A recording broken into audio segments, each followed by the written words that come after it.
Hello दोस्तों, कल था 11 अक्टूबर 2024 और हम देखेंगे करंट अफेयर्स क्वेश्चन कल के। पहला प्रश्न है, कौन सा भारतीय राज्य 2025 में 38वें राष्ट्रीय खेलों की मेज़बानी करेगा? तो ये राज्य है उत्तराखंड।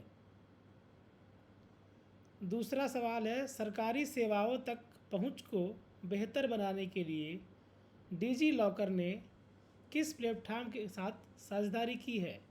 तो ये है उमंग ऐप। तीसरा सवाल है, 2024 में 44वें और 45वें आसियान शिखर सम्मेलन की मेज़बानी कौन कर रहा है? तो ये कर रहा है लाओस, जहां मोदी जी अभी गए थे, कल ही आए हैं।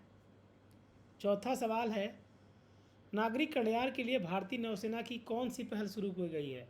नागरिक कल्याण, ये है नौसैनिक नागरिकों की बीमा कवरेज।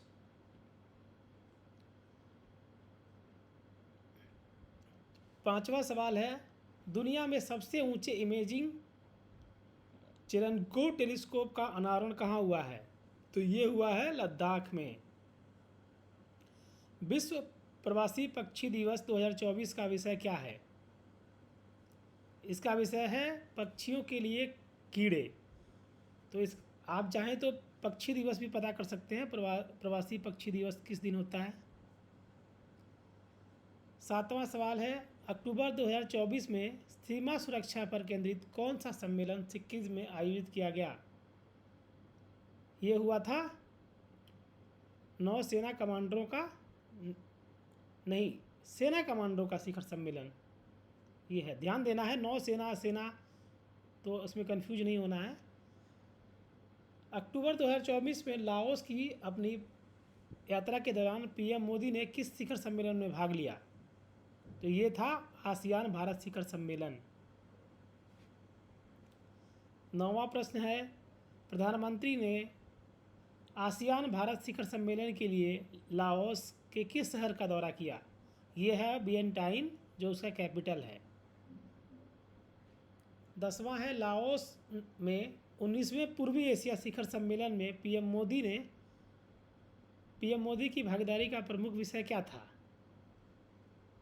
ये था आपका समुद्री सुरक्षा।